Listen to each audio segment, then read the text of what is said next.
하나님께서 이스라엘의 첫 번째 왕을 사울을 세우게 됩니다.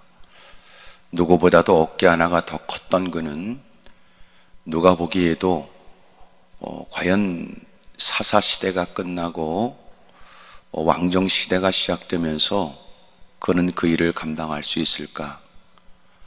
처음 세워지는 왕이었기 때문에 많은 사람들은 그는 왕으로서의 자격이 있는가 의문을 제기했습니다.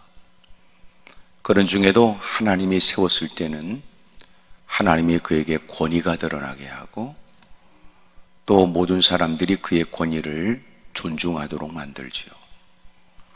이스라엘이 첫 번째 왕이 되어서 하나님의 사역을 누구보다도 본이 되도록 행할 것 같았던 그는 안타깝게도 오늘 본문에는 하나님이 그를 버렸다라고 하는 내용이 나와요. 그 이유가 뭐냐? 가장 중요한 것은 오늘 성경의 23절에 있는 것처럼 왕이 하나님 말씀을 버렸기 때문이다. 그래요. 여러분, 하나님이 우리에게 여러 가지 많은 일들을 맡기는데 사역이라고 하는 말은 무슨 말이냐? 그것은 불이요 일을 시킨다. 이게 사역이라는 말이에요. 그러니까 우리가 사역자다 이 말은 하나님이 부리는 사람이에요. 그러니까 하나님이 불이요 일을 시키는 것이 그것이 사역이고 사역자라고 부름을 받는 사람은 성경에 우리가 익숙하게 접하는 종의 개념이란 말이에요. 그러니까 그 일을 시켜서 행하게 하는데 안타까운 것은 요 근래에 이렇게 보면 사역자라는 것이 땀을 흘리고 수고를 아끼지 않고 시간에 구애치 않고 열심히 애쓰는 것이 본래 사역자의 개념이고 종에 대한 개념인데 요새는 사역자 그러면 개폼 잡는 것 같아요. 지가 누구보다 잘났다는 개념이고 내가 너보다 더 우위에 있다는 뜻이고 누군가로부터 대접을 받아야 되거나 또 가는 곳곳마다 자기는 하고 싶은 짓을 뭐든지 해도 된다는 잘못된 개념으로 인식하는 것 같아요. 그건 참 불행하지요. 사역자는 누구겠어요? 불이요 일을 시키는 게 사역인데 그 사람은 그렇게 열심히 죽도록 그 지시를 쫓아 명령을 따라 행해야 되는데 문제는 그 일을 행하지 않으면서도 여전히 사역자의 자리에 있거나 사역자로 불려지길 원하거나 사역자라고 주장해 가면서 바르지 못한 일을 서슴없이 행하는 일은 대단히 불행한 일입니다. 그것은 결국은 그 공동체와 조직을 허물게 되는 일이에요. 대부분 그렇게 하지요. 자기가 해야 될 일은 행하지 않고 그리고 웃기는 건 남의 일만 찝쩍거린단 말이에요. 자기가 해야 될 일을 위해서는 충성을 다하지 않고 괜히 엉뚱한 일에만 마음을 두어 해야 될 일들을 위해서 허락된 시간들을 헛되이 보낸단 말이에요. 더 가슴 아픈 건 왜 그렇게 했냐고 추궁하거나 그의 책임을 따지게 되면 오히려 그런 일에 싸우자고 덤벼든다면 이것처럼 불행한 일이 어디 있겠어요. 사역자가 가장 중히 여겨야 될 일이 뭐예요? 뭘 하라고 지시하는 그 마땅히 그에게 일을 시킬 수 있는 권한을 갖고 있는 사람의 그 명령이에요. 그 지시란 말이에요. 오늘 성경을 좀 더 살펴보면 15장 1절에 사무엘이 사울에게 이르되 여호와께서 나를 보내어 왕에게 기름을 부어 그의 백성 이스라엘 위에 왕으로 삼으셨으니 즉 이제 왕은 여호와의 말씀을 들으십시오. 그래요. 잘 보세요. 하나님께서 나를 보내어 왕에게 기름을 부었습니다. 이 말은 무슨 뜻이냐면 당신이 왕이 되는 과정을 누구보다 내가 잘하는 거예요. 모든 사람이 당신은 왕으로서의 자격에 관해 의문을 가질 때도 나는 하나님의 뜻을 받드는 선지자로 하나님이 내게 명하신 바를 따라 당신에게 기름을 부어서 왕으로 세웠습니다. 그러니 다른 사람이 당신을 뭐라고 말하든 누군가 앞에 당신은 왕이라는 권위를 갖고 어떤 모습을 보이고 싶어 하든지 내가 당신을 세운 사람입니다. 이 모든 과정에 자격, 유무를 떠나 하나님께서 그 많은 사람 가운데 당신을 택하여 그리고 당신을 기름 부어서 왕으로 세웠습니다. 그 말의 뉘앙스는 당신은 무사람들을 여럿을 대하지만 나를 대하는 자세가 달라야 된다는 뜻이고 하나님이 내게 명하여 당신을 왕으로 세운 것처럼 오늘도 하나님의 명을 받들러 내가 왔으니 당신이 어떤 자세로 하나님 말씀을 전하는 나를 대해야 되는지를 가르쳐 주는 거예요. 물론 불행한 일은 이미도 사무엘이 누군지를 모르지 않으니까 이렇게 설명하지 않아도 사울은 이미도 신앙 인격으로 바른 자세로 진지한 마음으로 때로는 혹시나 어떤 말씀이 들려질까 싶어 내 죄를 주님이 지적하거나 나름대로 애쓴다고 했으나 혹시나 주님 앞에는 그 어떤 것이 괜찮다고 충분하다고 말씀하실 만한 일이 될까? 공연히 그분 앞에 서면 우리는 위축당하게 마련이고 그분이 보내신 주의 종을 만나게 되면 좋은 소식일까? 아니면 나에 관해서 책망하시는 말씀일까? 라고 하는 긴장됨이 그에게 마땅히 있어야 되겠죠.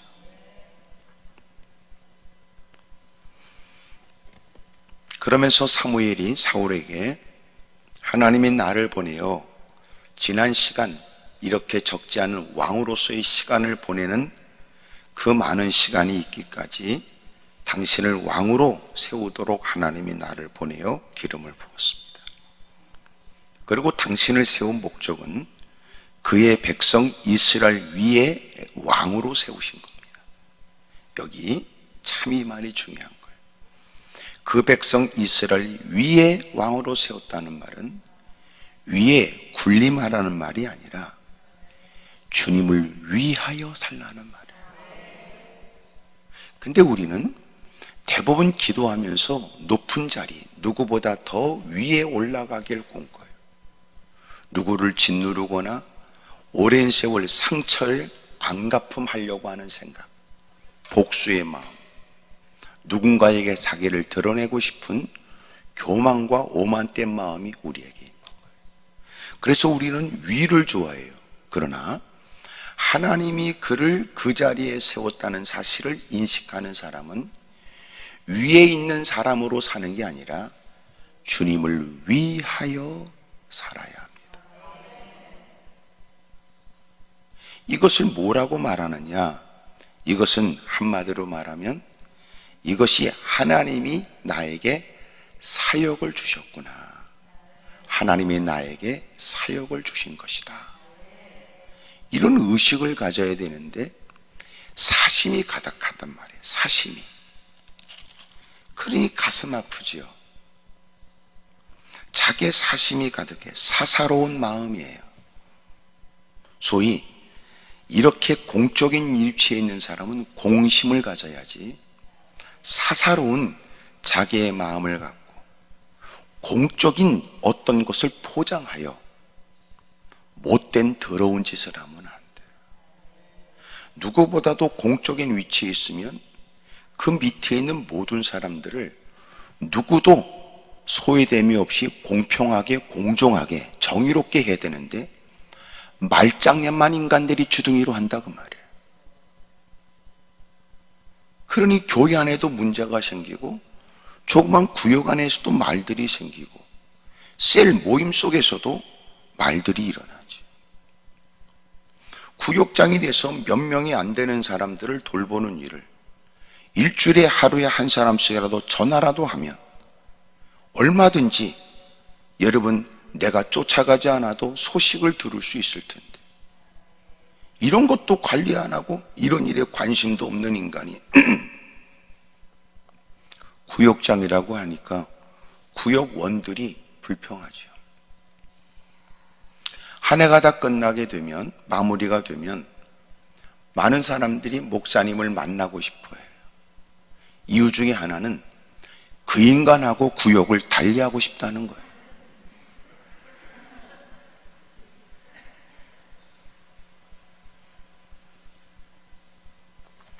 어떻게 그런 인간이 구역장이고 나는 저런 구역원을 감당할 수 없고,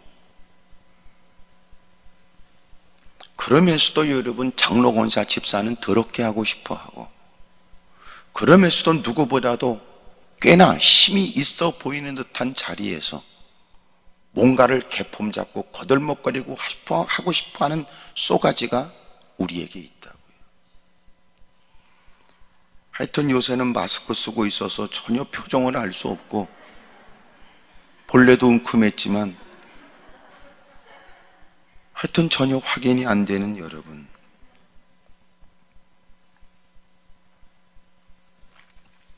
하나님께서 그를 위해 세운 것은 주님을 위하여 살라는 뜻이에요.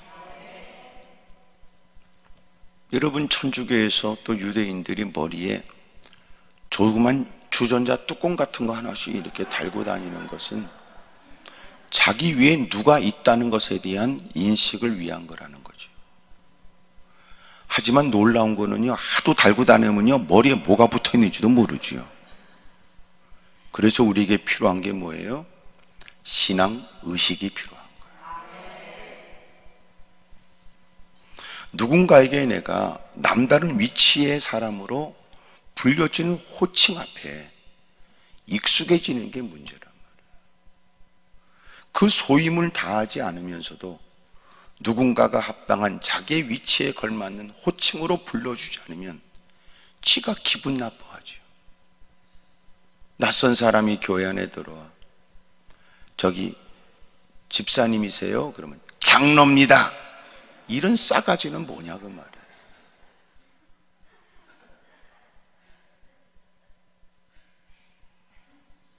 그러니 밖에서는 별 볼 일 없는 게 교회 안에서 더러운 짓을 하려고 하는 사람들이 많으니까 요새는 너무나 교회를 많이 다니지 말고 그래서 좀 쉬었다 간혹 나오라, 그래서 이런 처지가 된 거 아니에요? 그리고 너는 너무나 말이 많으니까 마스크 쓰고 있어라 집에서도, 그런 거 아니야?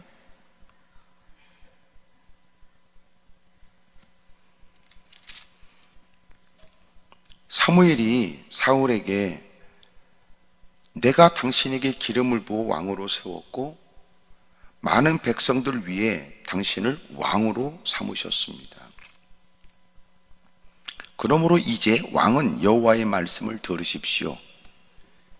여러분, 이런 얘기가 15장 1절에 하나님께서 말씀을 전하라고 해서 왔습니다. 이러면 간단할걸. 너 내가 누군 줄 알지? 내가 너를 왕으로 세웠어. 그리고 이스라엘 백성들 위해 하나님이 당신을 왕으로 세운 거야. 왜 이런 설명을 해야 될까요? 성질이 더럽고 신앙이 개떡 같아서 얘기하는 거예요. 장로님 교회에 들어올 때 장로님 지질이 궁상이었어. 당신 먹고 살 게 없어서 교회에서 도와줬잖아. 쌀 떨어져서 교회에서 성미라고 갖고 오는 건 나눠줬잖아. 몰라?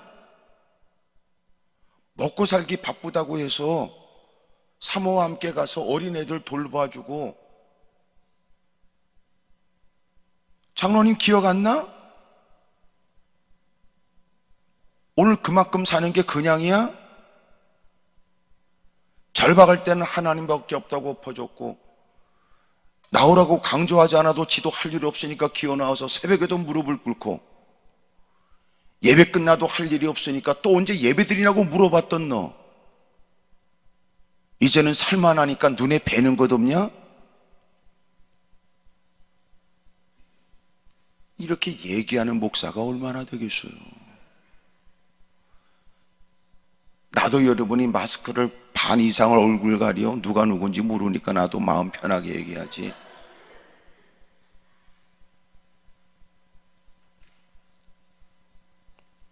그러니 뭐를 하나님께서 당신에게 뭘 원합니다, 이 얘기를 하려고 그러면 지금까지 있었던 과거 얘기를 다 해야 되니 말이야. 신앙이 더러워져서 그래요. 아니, 목사인 줄 몰라?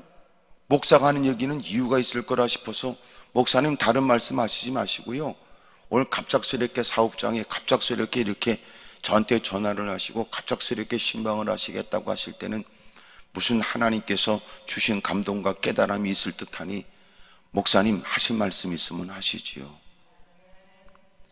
여러분, 이렇게 대화가 돼야 평상시 관계가 신앙 안에서, 은혜 안에서 관계가 돼 있다고 하는 게 느껴지지 않겠어요?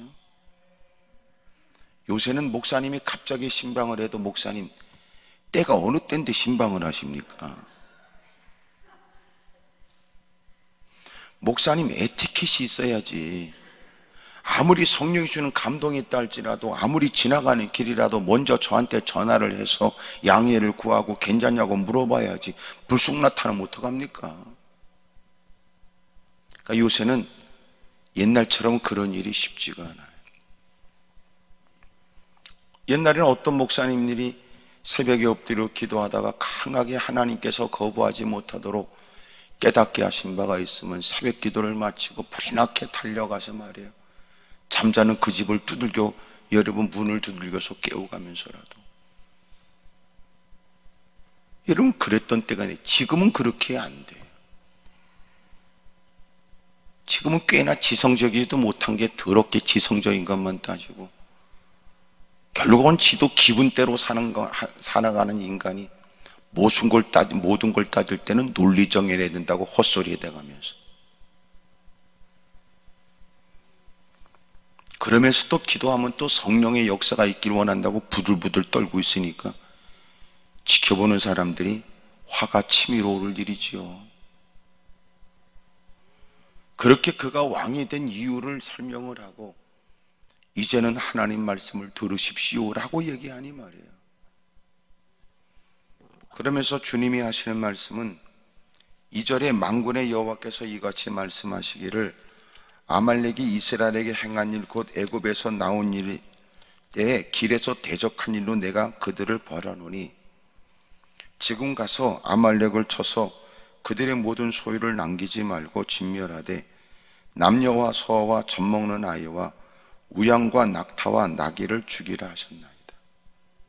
7절 사울이 하일라에서부터 애굽아 술에 이르기까지 아말렉 사람을 치고 아말렉 사람의 왕 아각을 사로잡고 칼날로 그의 모든 백성을 진멸하였으나 사울과 백성이 아각과 그의 양과 소의 가장 좋은 것 또는 기름진 것과 어린 양과 모든 좋은 것을 남기고 진멸하기를 즐겨하지 아니하고 가치 없고 하찮은 것만 진멸하게 됩니다.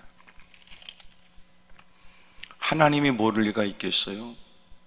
죄종을 통하여 그에게 전할 말을 주님이 입술에 담아 사무엘이 그에게 다가가게 하지요. 정작 그는 만나자마자 뻔뻔하게 당신이 내게 하신 그 말씀대로 다 순종했다고 얘기한다. 참 가슴 아프지요. 13절 사무엘이 사울에게 이른즉 사울이 그에게 이르되 원하건대 당신은 여호와께 복을 받으소서 내가 여호와의 명령을 행하였나이다. 참 얼마나 마음 아파요. 여러분, 하나님 말씀대로 순종해야 될 사역자가 해야 될 일이 뭐냐? 여기 1절에 보면 들어야 돼요. 들어야 돼요. 왕은 여호와의 말씀을 들으세요. 어떻게 들어요? 잘 들어야 돼요. 진지하게 경청해야 돼요. 빠짐없이 들어야 돼요. 그런데 하나님 말씀을 들을 때 긴장과 진지한 마음이 없으면 말씀을 하는 사람에게 들으라고 말해놓고 이미도 나는 염려, 근심, 걱정이 가득한 마음에는 하나님 말씀을 하나님 말씀으로 듣는 게 아니라 자기 꼬라지, 기분, 형편 따라 말씀을 이해해요. 그런 얘기 제가 자주 했는데 사람은 듣고 싶은 소리만 듣고 보고 싶은 것만 본다 그래요. 인간이 그래요. 듣고 싶은 것만 들으려고 하고 보고 싶은 것만 보려고 하니까 모든 것을 다양하게 볼 수 있는 현장에 가도 결국은 그는 자기가 보고 싶은 것만 보고 와요. 많은 얘기가 있어도 그는 듣고 싶은 것만 듣고 오는 거예요. 그러니까 내가 강의를 들었거나 설교를 들었거나 돌아왔을 때 그 사람이 하는 얘기는 그 강의에 대한 얘기가 아니고 듣고 싶은 것, 들려진 것만 얘기해요. 말한 사람은 그게 아니었어요. 그는 이미도 그곳에 참석하면서 자기 기분, 형편, 스트레스, 수없이 많은 짓눌린 모든 환경이 배경이 되어져 그 얘기를 들은 거예요. 이런 거예요. 내가 마음 가운데 억울함이 있어서 분노가 막 끓어오를 때는 그 분노를 누군가가 표출해서 그 분노에 관해서 어떻게 응징했다는 얘기는 자기가 즐겁게 들을 수 있지만 그 분노가 가득한 그에게 화가 치밀어 올라도 사람들을 사랑하고 불쌍히 여겨야 된다는 말은 귓구멍에 들리지 않아요. 오히려 오늘 잘못 왔다고 생각하지요. 그리고 그는 하나님에게조차 소외를 당했다고 생각을 해요. 하나님마저도 내 마음을 안 알아준다는 거예요. 그러니 신앙생활이 삐뚤어질 수밖에 없죠. 그래서 하나님의 전에 다가올 때는 하나님의 전에 다가온다는 의식을 갖고 하나님께서 내게 말씀하신다고 하는 의식을 가지고 있어야 돼요. 그리고 내가 갖고 있는 내 개인적인 모든 것들은 하나님 말씀 앞엔 철저히 개인적 사사로운 마음일 뿐이에요. 하나님 말씀이 더 권위적이고 하나님 말씀이 내가 살아가는 데 있어서 결정적 말씀이에요. 근데 언제나 자기 중심이니까 쏘가지가 더럽지요. 모든 게 지 쏘가지에 맞아야 되고 지 마음에 들어야 돼요. 지 기준에 맞아야 돼요. 그건 신앙생활이 아니에요. 네 맘대로 사는 거지.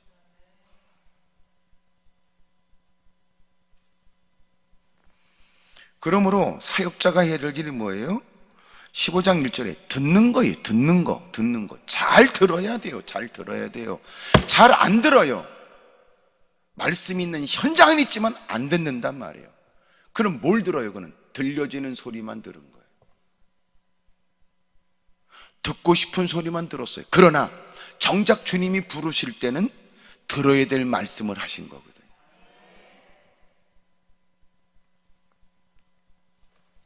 두 번째로 사역자가 할 일이 뭐예요?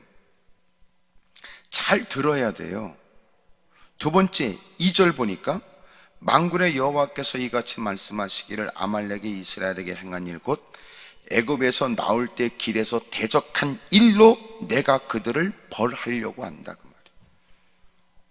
잘 들어야 돼요. 어떻게 들어야 돼요? 같은 마음으로 들어야 돼요. 같은 마음으로. 주님이 진노하시는 일에 같은 마음으로 그렇습니까? 이래야 되는데 아이고 별것도 아닌 거 가지고 주님이 흥분하시네 이러니까 문제지. 주님이 기뻐하시는 일에 자기도 같은 마음으로 기뻐하며 그 말을 들어야 돼요. 그 말씀을. 주님이 분노하시는 일에 같은 마음으로 그 말씀을 들어야 돼요. 그렇습니까? 그 대적한 일에 관해서 주님이 일을 행하려고 하십니까? 이런 마음으로 들어야 되는데 참 지금 하고 싶은 골프 치러 가는데 지금 어디 놀러 가야 되는데 오늘 시계 들여다보면서 참 그런 싸가지로 들으면 안 된다.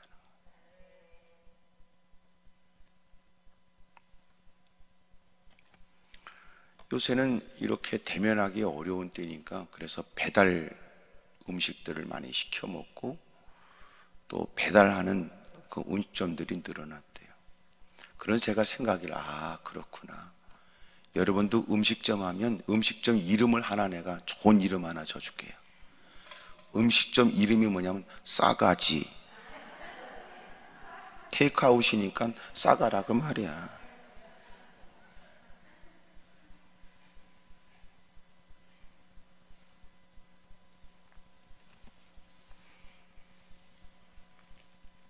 하나님께서 하신 말씀을 잘 들어야지요. 또 하나가 뭐냐면 같은 마음으로 들어야 돼요. 주님이 흥분하셨네. 주님이 진노하셨네. 나도 조심스럽게 잘 들어야지. 주님의 같은 마음으로 그 일을 어떻게 해야 될지.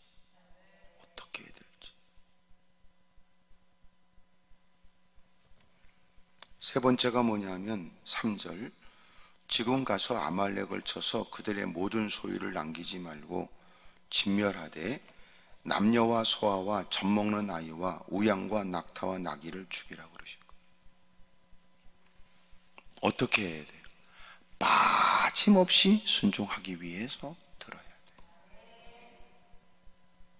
빠짐이 없어야지. 안타까운 것은 아까 말씀 읽었던 13절처럼 그는 자기가 하고 싶은 것만 해놓고는 하나님 말씀에 절대 순종했다는 거예요. 이것처럼 불행한 일이 어디 있어요? 그가 가서 사람을 쳐 죽인 건 사실이에요. 근데 가슴 아프게도 왕 아각은 살렸어요. 짐승을 다 죽이라는 말씀 앞에 별 볼 일 없는 것들만 죽이고 살찐 것들은 다 끌고 왔어요. 그러면서 그는 말하기를 하나님 말씀에 다 순종했다는 거예요. 이건 순종이 아니에요. 네 맘대로 행한 거지. 오늘 저와 여러분도 자기가 하고 싶은 것만 하면서 하나님의 말씀에 절대 순종한 것 같이 말하면 안 됩니다. 우리 주변에 사람들에게 순종하는 사람으로 불려지길 원하는 사람들이 많아요. 순종하는 건 아닌데요. 그런 사람들이 자주 쓰는 말이 뭐냐면 하나님이 말씀하셔서요 곧다고 짓거리를 많이 해요. 근데 그게 하나님이 말씀한 게 아니라 자기 기분으로 살아요. 어느 때는 하고 싶을 때는 하나님의 말씀이라고 빙자하고 지가 하기 싫으면 하나님의 뜻이 아닌 것 같아서요 그리고 이 장난친단 말이에요.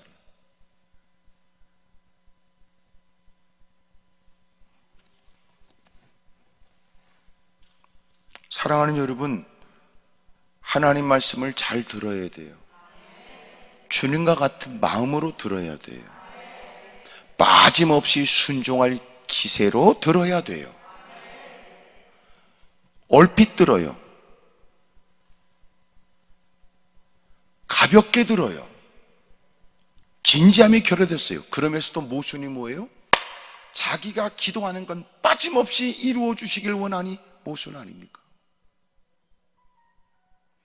하나님 말씀을 잘 듣고 그 마음으로 듣고 또한 빠짐없이 그렇게 행하겠다고 하는 마음 없이 자기가 드리는 기도는 그 어떤 것 하나도 차질 없이 다 이루어지길 원하는 건 미신이란 말이에요. 바른 성경적 신앙이 아니란 말이에요.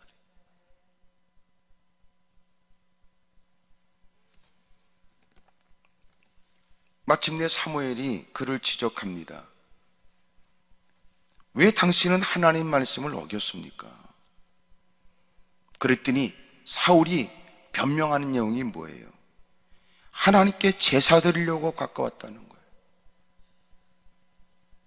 참 여러분, 하나님께 드리는 예배에는 마음을 닫고 그 모든 걸 쏟아놔야 되는데 하나님께 예배를 드린다는 것이 자꾸만 핑계가 되지 않길 바라요.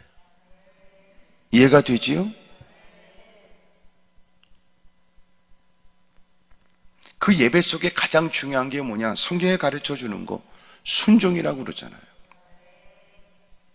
예배만 드리면 순종하지 않아도 된다는 말이 아니에요. 네가 진정코 예배를 드리길 원하면 너는 이미도 순종한 사람이어야 되고, 예배를 드리겠다고 다가와 하나님 말씀을 경청하는 진지한 자세는 또 주님의 지도를 따르겠다는 것이어야 한다는 거예요. 근데 예배 가운데 순종이 빠져버리면 예배는 형식이에요. 종교인에 불과하지 하나님의 사람으로서의, 하나님의 백성으로서의 진정한 그리스도인은 아니라는 거예요. 우리가 드리는 예배 가운데 오열을 하고 자기의 비참한 부끄러움을 간절하게 쏟아내는 회개의 기도는 우리가 예배를 드린다요 누구보다 꽤나 괜찮은 믿음의 사람으로 보이긴 하지만 실상 주님 앞에 말씀대로 살지 못한 우리의 허물이 드러나기 때문이 아닙니까?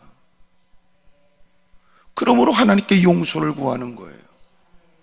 주님, 내가 누가 볼 때는 예배까지 동참하는 하나님의 거룩한 일에 열심히 있는 자처럼 보이긴 하나 실상 빛 대신 주님 앞에 감출 것 없는 내 모습을 주님 앞에 고백하는 바, 사실은 누군가보다는 선한 일을 행하는 것 같아도 제 마음은 그리 편한 마음은 아니었고, 내가 예배를 참석한다고 무릎은 꿇었으나 예배를 참석하기 전까지 내가 짜증 부리며 예배를 가볍게 여겼던 내 언사를 주님 앞에 고백합니다. 부끄럽게 짝이 없고 죄송스럽기 짝이 없습니다. 주님, 저를 정결하게 해주시고 저를 깨끗게 해주십시오. 그리고 또 주님이 하시는 말씀을 쫓아 나도 이제부터 순종할 수 있도록 저를 좀 도와주십시오. 그게 예배지. 목사님, 나 오늘 예배 참석했어요? 저 앞으로 권사되거나 집사되는데 예배 빠졌다 뭐 이런 얘기 하지 마세요. 나 헌금 드립니다. 11조요? 가지고 드립니다. 11조가 11조가 아니고 감사가 감사도 아니야. 왜? 하나님이 원하는 건 돈이 아니니까. 우리끼리 있으니까 이기지 돈 때문이라면 우리를 부를 것 같지는 않지요. 말이 어려운 건 아니지요. 이렇게 어려운 때 말이지요, 어느 뉴스를 보니까 그랬더라고. 돈이 많은 집안은요, 요새는 항공 비행기가 텅텅 비니까 한 2억 몇 천만 원을 들여서 자기 일가족을 전부 다 텅텅 빈 비행기에 1등석을 전부 다 예약하고 그리고 비행기를 이용했다 그러더라. 참나, 지금 여러분 마음은 도대체 어떤 놈이야? 좀 그러고 싶지요. 나도 그게 궁금했는데 그건 개인 프라이버시기 때문에 그건 없더라고. 어렵고 힘들 때도요, 그렇게 쌓아놓은 재산을 가지고 나름대로 그냥 즐기고 사는 사람 많더라. 여러분, 우리가 지금까지 하나님께서 우리에게 주신 말씀을 따라 우리는 얼만큼 순종하고 살까? 그저 남들처럼 못 사서 우리는 환장할까? 하나님께 다가올 때마다 우리에게 드러나는 건 내가 한 것보다는 하지 못한 것 때문에 더 죄송스러움이 드러나고 고백되어야 되고, 이제는 내가 의도적으로 피하고 싶고 이런저런 핑계를 대고 외면하고 싶었던 그 일도 이제는 순종할 수 있도록 힘을 주십시오.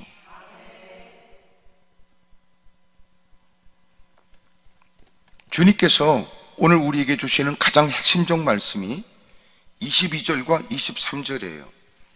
사무엘이 이르되 여호와께서 번제와 다른 제사를 그의 목소리를 청종하는 것처럼 좋아하시겠습니까? 순종이 제사보다 낫고 듣는 것이 순양의 기름보다 낫습니다.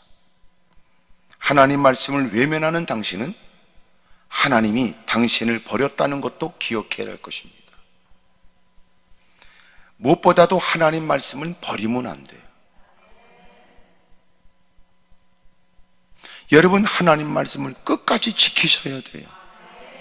요새는 심플 라이프가 돼가지고 대부분 집안에 있는 걸 뭘 버리느냐, TV에서 간혹 보여주는 프로그램에 집안을 정리하더라고요. 본인 스스로도 정리가 필요한데 정리를 못하는 거죠. 본인도 정리를 해야 되는데 어떻게 정리를 할지 몰라요. 누군가가 도와주는 정리에 또 재주가 아주 탁월한 사람이 있더라고요. 그러니 벌써 냉장고에 수셔방아 놨던 걸 다 끄집어내놓고 오래됐던 것들은 버리게 하고 또 냉장고 안에 집어낼 것은 집어넣게 하고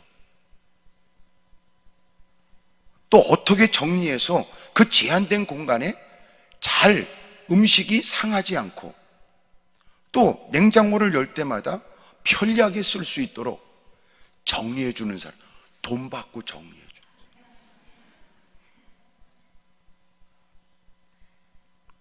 그러니까 집안에 쌓아놓기만 하지 감당이 안 되고 이제는 쌓아놓다 보면 어디에 있는지도 모르고 그러면 언제 아느냐? 이사 갈 때 아는 거예요.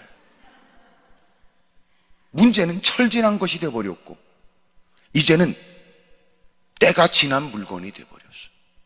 그 다음에 또 문제가 생기죠. 어떻게 버리느냐가 또 고민이 되는 거예요. 지금은요, 정리하는 게 대세더라고. 그래서 요새 젊은 사람들은요, 집안에 가구가 별로 없어요. 아주 심플하게 살아요. 그러면 필요할 때마다 요새는 편리한 배달업체를 통해서 쓰거나 잠시 필요하면 빌려서 쓰거나 그렇게 살아요. 요새는 책들도 많이 나왔어요. 어떻게 정리할 것이냐. 옷들도 네가 몇 년 안 입었다면 앞으로도 입을 가능성이 없다. 네가 쓰지 않는다면 이것은 결코 너에게 앞으로도 쓰여지지 않을 것이다. 어떤 분이 중요한 얘기를 했어요. 집안에 많은 것들을 집어넣고 자기가 살 수 있는 공간이 점점 줄어들어요. 왜냐하면 쌓아놓은 물건 때문에 그래요. 그래서 누군가는 이런 얘기를 했어요. 정리를 해라. 지금 당신의 집의 가치가 얼마인 줄 아느냐? 한 평이 지금 평당 얼마냐? 평당이 얼만데 너는 그렇게 비싼 집에 살면서 너는 하찮은 것을 쌓아놓고 지금 몇 평을 잡아먹고 있느냐? 당신은 참 어리석다. 당신 집이 좁은 게 아니라 당신은 지금 가치 있는 집에서 쓸데없는 것들로 그 많은 평수를 버리고 있는 것이다. 그렇게도 얘기를 해. 버려라. 그리고 이렇게 비싼 집에 더 넓게 살아라. 그것이 당신의 수치 계산을 따져도 당신에게 이익이다. 이렇게. 지금 여러분은 어떤 말씀을 듣고 있는지를 잊어버릴 만큼 집에서 지금 어떻게 정리할까 지금 그 생각을 시작하고 있지요. 하지만 그래도 제가 장담하건대 이 시간 이런 얘기 들어도 집에 가면 결코 정리가 안 됩니다. 버리는 것은 어려운 일이에요. 그런데 희한하지요? 말씀을 쉽게 버리는 거예요. 어둠의 세력이 그렇게 해요. 말씀은 버리되 말씀에 반하는 죄를 짓는 일은 서슴없이 해요. 하나님의 말씀은 버리되 살찐 짐승 몇 마리를 끌어안고 있는 거예요. 잊지 마세요. 절대로 말씀을 버리지 마세요. 왜냐하면 그 말씀은 당신의 삶 전체와 관련이 있기 때문에 그렇습니다. 주님이 그 일을 행하라고 하신 것은 그 일만 관계된 게 아니라 너와 관련된 일이에요. 주님은 그 일을 말씀했지만 주님은 그 일을 통하여 너를 보시는 거예요. 그리고 마침내 그 일을 행하지 않는 그를 향해 내가 너를 버린다고 하셨어요. 하나님의 말씀은 버리면 안 돼. 우리가 왜 그 말씀대로 살지 않을까요?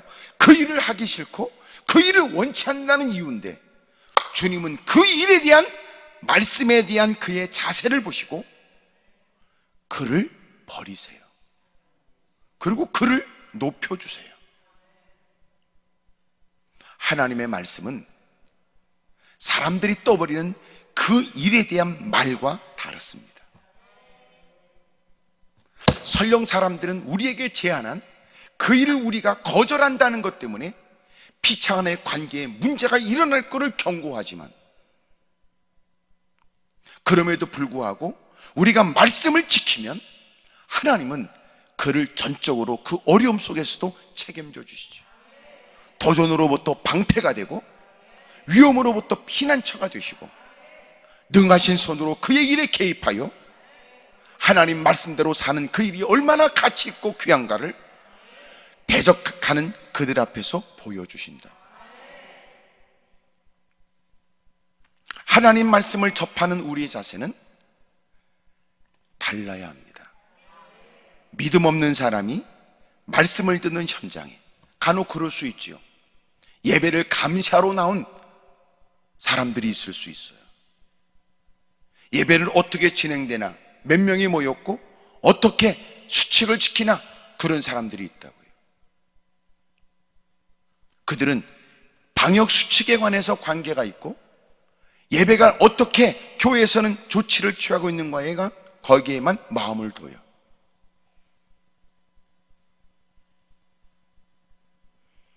그럴 때 하나님 말씀을 사모하여 다가온 믿음의 사람들은 하나님의 말씀에 귀를 기울이어 그의 신앙에 변화가 일어나죠. 같은 자리에 앉아 있지만 나는 여러분들이 하나님의 말씀을 귀하게 여기고 말씀을 가슴에 담고 말씀에 철저히 지도를 받으며 말씀 따라 살길 바랍니다. 사람들은 왜 굳이 그 위험을 무릅쓰고 그 일을 하며, 왜 그렇게 사람들이 다 싫어하는데 너는 왜 그 일을 하며, 왜 사람들이 어리석다고 말하는데도 왜 그것을 주장하냐고 말할지 모르지만, 우리는 그 일만 얘기하는 게 아니에요. 우리는 하나님과 나를 생각해요. 그 일은 일로 끝나지 않아요. 주님은 그 일을 통하여 우리를 살피세요. 아멘입니까? 아니 말로 인간끼리의 관계도 그럴 수 있지요. 서로 피차 저 사람이 내 친구라는 걸 확인하기 위해서 사람들은 이런저런 시험의 말을 할 수도 있어요. 저 사람과 나의 관계를 확인하기 위해서 바르지 못한 시험도 할 수 있어요. 그리고 저 사람은 더 이상 내 친구가 아니며 저 사람은 더 이상 저 사람과 관계할 수 없다고 단정 짓는 일들도 많아요. 누가 볼 때는 유치하고 당사자가 볼 때는 화가 일어나요. 네가 정말 내 친구라면 너는 네가 원하는 대로 뭔가 이루어져야 된다고 너는 주장했지만, 네가 친구라면 내 처지를 먼저 살폈어야 했다. 네가 나를 이해하려고도 힘썼어야 그게 진짜 친구지. 너는 누군가에게 친구가 될 마음은 없이 너는 누군가가 너의 친구이기만을 원했던 거다.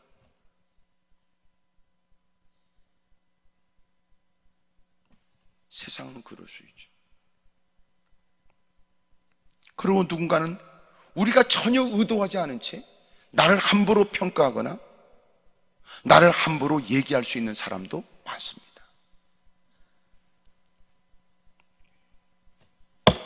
하나님이 우리에게 말씀할 때는 이미 우리에게 은혜를 베풀어 천국을 베푸시고 생명이 있게 하셔서 오늘도 은혜 안에 살게 하시는 거예요. 사울이 하나님의 은혜로 왕의 자리에 있게 됐으니, 왕이 됐다는 것은 남다른 위에 있다는 건 위하여 살라는 뜻으로 하나님이 부여하신 사역이었고 그에게 주어진 임무였는데 그 일을 하찮게 여기어 백성들이 설령 그런다 할지라도 하나님 말씀은 네가 들은 거 아니냐, 하나님은 너에게 말씀하신 거 아니냐, 눈에 어른거리는 유혹이 있고 참으로 쉽지 않고 주저할 만한 환경이 됐다 할지라도 너는 하나님이 너를 세우셨고 하나님이 너에게 임무를 맡겼으니 너희는 그 일에 대한 자세가 달라야 된단 말이에요.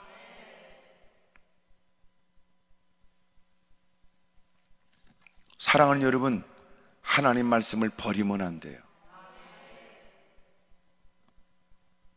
요새는 집에 있는 쓰레기도 여러분 언제 버려야 될지 그거 내놓기 싫어서 또 냉동고에 집어넣는 사람도 있다고 그러더라. 난 그거 몰랐네, 그 더러운 짓들을 하고 있는 줄을.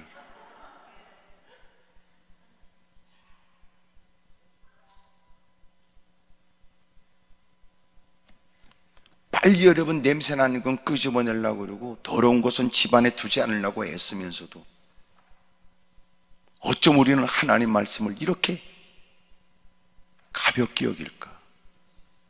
음식물 쓰레기는 바로 밖에 내놓지 못해서 냉장고 안에 집어넣는 인간이, 냉동실에 집어넣는 인간이 어쩜 말씀은 냉동고에 들어갈 새도 없이 버려버릴까? 가슴에 담아둘 짧은 시간조차 없이 그 말씀에 좀 더 깊은 사색과 고민과 묵상의 시간 없이 말씀이 그냥 흘러 지나가게 만들까?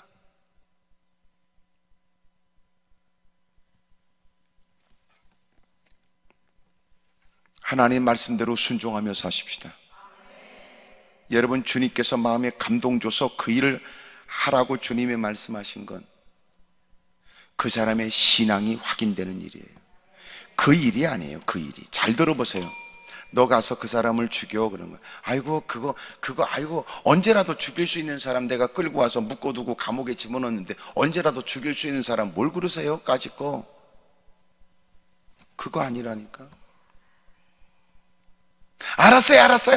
그렇게 끌고 온 짐승 때문에 그렇습니까? 살찐 짐승을 때문에. 알았어요. 지금 죽으면 되지 뭐. 지금 죽이면 되지 뭐. 치사하게 그것 때문에. 우리는 자꾸 그 일 따지지요. 주님은 그 일이 아니에요. 그 일을 하게 된 곧다고 마음 때문에 그러는 거지.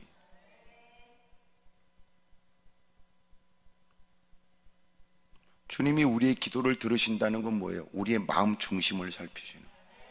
말장난으로 주님을 농락할 수 없다는 거 아시잖아요. 많은 말로 많은 시간으로 기도한다고 해서 주님이 그것에 감동받는 분은 아니라는 거 아시죠? 누구라도 기도할 수 있으니 투박한 표현도 할 수 있고 누구라도 기도할 수 있으니 어눌한 입술의 기도도 주님이 외면하지 않는다는 거예요. 하나님 말씀대로 순종하십시오.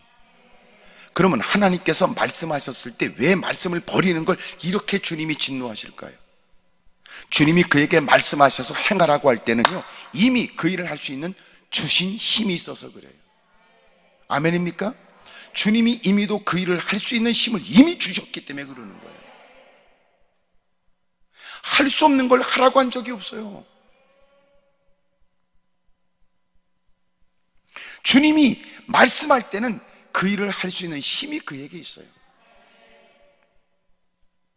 너희가 시험을 만날 때 좌절하고 두려워하지 말래요. 왜냐하면 하나님은 감당할 힘을 우리에게 주셨다는 거예요. 감당할 수 없을 때는 피할 길도 준비해 놓으셨다는 거예요. 주셨고 준비해 놓으셨대요. 뭘 걱정해요? 우리가 겪고 있는 일에 주님은 이미도 감당할 힘을 이미 주셨고, 또 하나는 비상구도 열어놨어요. 준비해놨다고. 감당할 수 있어요. 할 수 있어요. 주님이 이미도 우리를 잘 아세요. 소위 말해서 주님이 우리에게 분부하신 것은 구원의 감격이라면 서슴없이 할 수 있는 일이고, 베푸신 은혜에 대한 기쁨이라면 넉넉히 할 수 있는 일이고, 또 아닌 말로 아브라함에게 너는 아들 이삭을 바쳐라 그렇게 말씀하신 것처럼 자식 앞에 환장하고 있는 우리한테는 시키지도 않아요. 조금만 문제만 있으면 뒤집어지는 우리한테 그딴 건 시키지도 않아. 열심히 예배 자리에 부들부들 떨고 주를 위해 목숨 걸 것처럼 그러다가 자식 문제 앞에 홀랑 뒤집어지고 전화 한 통하면 홀랑 뒤집어 눈에 핏발이 서는 인간들한테는 그런 건 안 시킨다니까.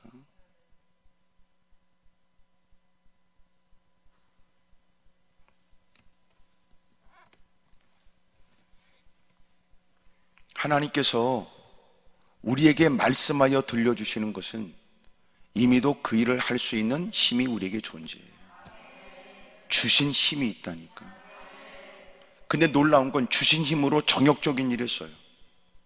주신 여건으로 죄 짓는 일에 써요.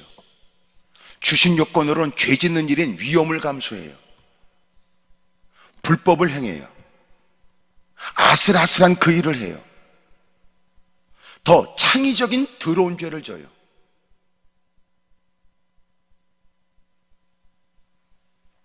하나님 말씀을 버리지 마세요. 하나님 말씀을 지켜야 돼요. 아멘입니까? 지킬 힘을 이미 주신 거예요. 그렇다면 두 번째 보세요. 할 수 있는 일이에요. 할 수 있어요, 다. 지가 하기 싫은 거지. 11조 할 수 없어서가 아니에요. 자기가 안 하는 거지. 하나님께 헌신 할 수 없는 건 아니에요. 자기가 안 하는 거지. 왜 그래요? 하나님께서는 하나님의 영광을 우리에게 분부했어요. 얼마든지 주의 뜻을 위해서 할 수 있는 방법이 있어요. 안 해요. 하기 싫어서요. 여러분도 종종 쓰잖아. 목사님, 저는요 하고자 하는 마음만 먹으면요 합니다. 제가 하기 싫은 건 안 하지만요 한다 하면 제가 합니다. 무슨 뜻 같아요? 말씀은 없어요. 지 기분 따라 사는 거지.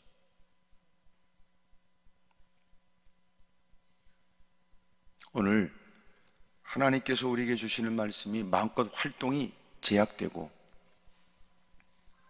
경제적인 것도 옛날에 비하면 너무나 위축돼 있고 또 지금까지 우리의 삶이 일상이 이제는 잊혀지는 것 같은 어려운 형국이 되니까 심리적으로도 위축돼 있고 언제 끝날까 싶은 마음에 두려운 마음까지 들고 이런 때에 하나님의 말씀에 진지함으로 경청하겠다는 마음이 약화될 수 있고 하나님 말씀을 듣긴 하겠으나 그 말씀대로 행하는 것은 지금 이때는 아닌 듯 싶다.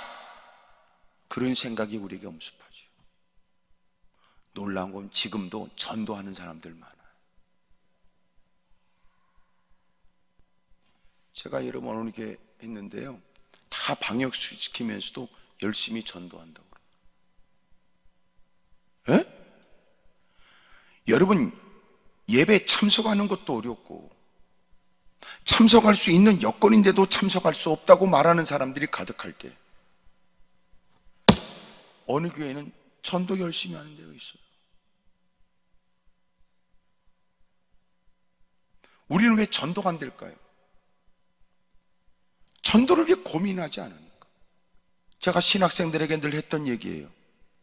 너 머리를 굴려봐. 머리가 안 굴르면 네가 굴러봐.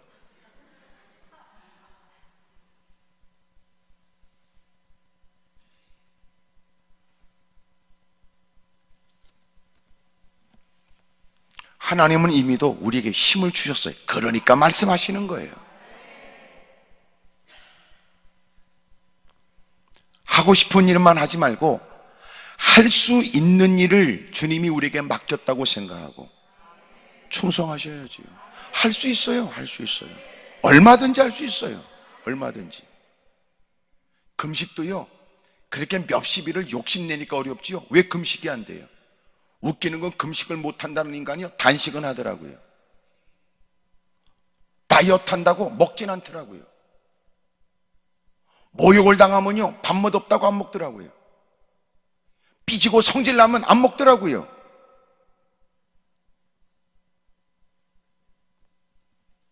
그러니 주님이 우리에게 말씀하시는 건 이미도 힘을 줬고 할 수 있는 일을 하라고 말씀하시는 거예요. 그러면서 주님이 뭘 봐요? 그 중심을 보시는 거예요. 네가 적어도 나를 믿는다면 무사람이 건네는 말과 다른 말씀으로 이해하고 떠도는 확인되지 않는 말에 휘둘려 갈 게 아니라 너는 내 말을 존중히 여기는 것이 너에게 있어야 돼. 설령 그 일을 하다가 봉변을 당하고 설령 그 일을 하다가 어려움을 만난다 할지라도 주님이 내게 하신 말씀을 가치 있게 들어 기꺼이 그 일을 행하는 사람.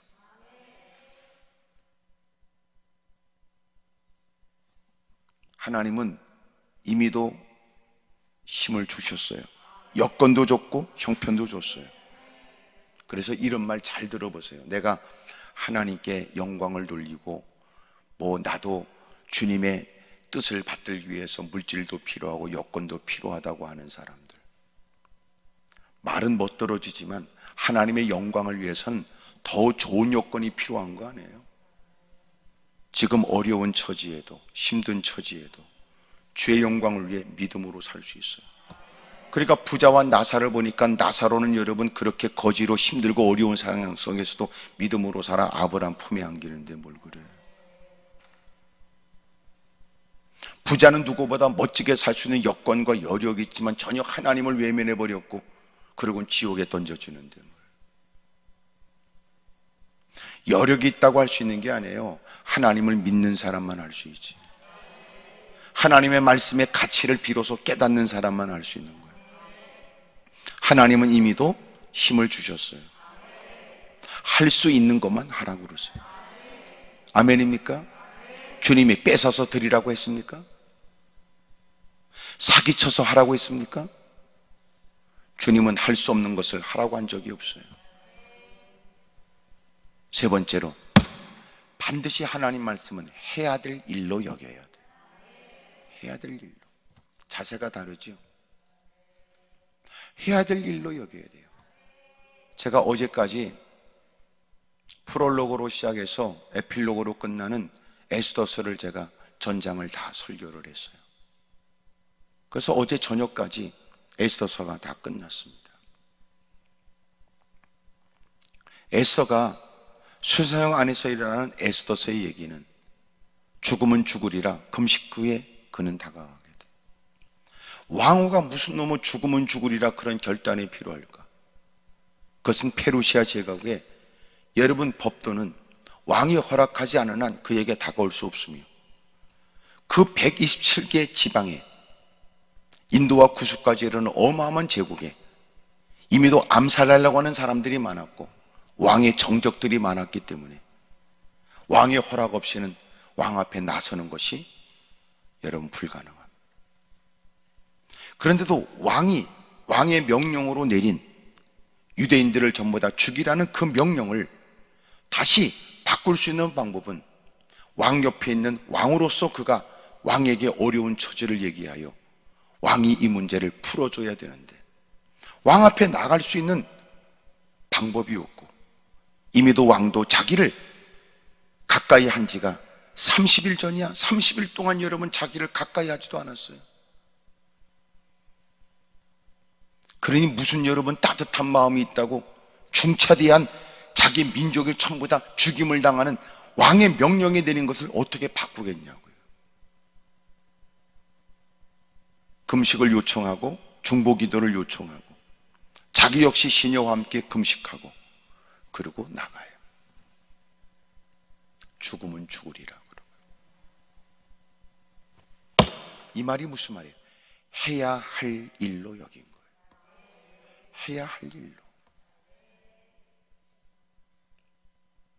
하나님의 뜻을 받드는 사람, 하나님 말씀을 접하는 사람, 우리의 마음이 그래야 된다는 거예요.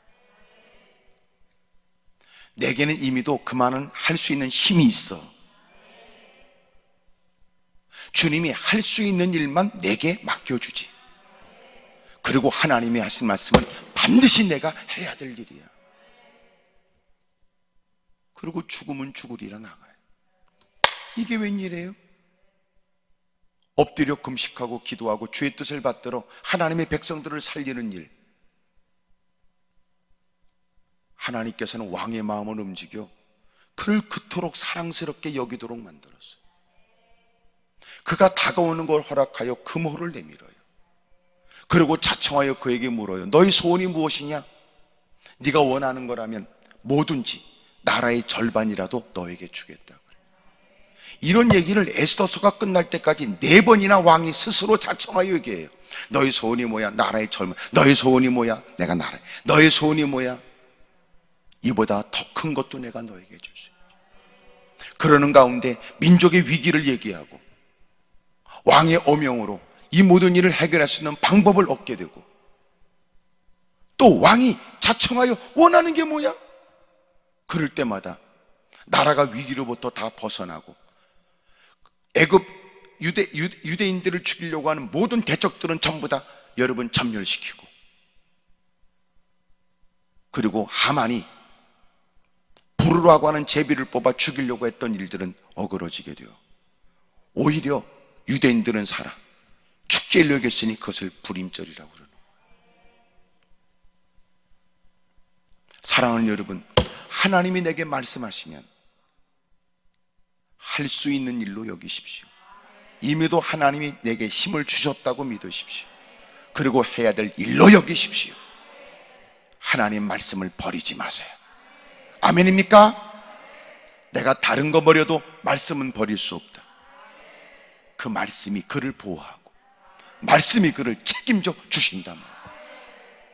안타깝게도 사울은 말씀을 버려요.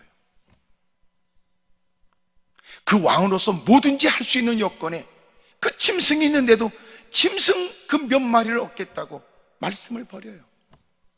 자기를 과시하기 위해서 왕 아각을 끌고 와 자기 앞에 부들부들 떠는 그 모습을 사람들한테 과시하고 싶었던 그는 말씀을 버려요. 결국은 왕은 사무엘이 죽여버렸고, 그리고 그에게 당신이 하나님 말씀을 버렸으므로 하나님이 당신을 버립니다. 그리고 그 사울은 왕으로서의 40년이 채워지고 난 다음에 하나님이 다윗을 세우는데, 하나님께서 사울을 버렸다고 말씀하시고 사무엘을 이새의 집으로 보내 이새의 아들 가운데 막내였던 다윗에게 기름을 부어 왕으로 세우게 되거든요. 하나님께서는 사도행전 13장에 보니까 내 마음에 합한 자라고 그러신 거예요. 그리고 사울을 패하시고 하나님은 다윗을 세우시지요. 하나님이 세울 때는 어떤 기대로 세울까요? 하나님 말씀을 버리지 않는 사람, 하나님 말씀을 밤중에도 마치 하나님께서 사무엘을 엘리 제상 시대에 그 성전에서 성장하고 있는 나실인인 사무엘을 부르실 때, 사무엘아 벌떡 자리에서 일어나 엘리에게 나이가 들어서 밤중에 급하게 그의 도움을 필요로 하여 불렀던 엘리에게 저를 부르셨어요? 아니야. 또 사무엘아 저를 부르셨어요? 아니야. 엘리가 깨닫게 됐어요. 아, 이것은 하나님께서 사무엘을 부르시는 거구나. 이제 네가 사무엘아 너를 부르거든. 하나님 제가 여기 있습니다. 말씀하시지요 라고 얘기를 해라. 하나님께서는 하나님 말씀을 존중히 여기는 사람, 하나님 말씀을 버리지 않는 사람, 하나님 말씀을 끝까지 지키는 사람, 끝까지 하나님 말씀을 붙들고 있는 사람, 끝까지 참는 자에게 구원의 은혜가 있게 합니다. 그리고 그 말씀은 시편 23편이 말하는 것처럼 부족함이 없게 합니다. 오늘 우리는 주님 앞에 자신을 회개해야 됩니다. 말씀을 버린 것에 대해서. 왜 주님은 이 처지에 그 일을 요구하고 왜 주님은 그 형편에 그 일을 내게 요구할까? 당신은 미련하다면 그 일만을 논할 때 하나님은 그게 아니에요. 너를 보는 거예요. 나를 본다고요. 하나님 말씀을 지켜내는 그에게 하나님의 베푸시는 은혜는 지금도 여전합니다. 기도하겠습니다.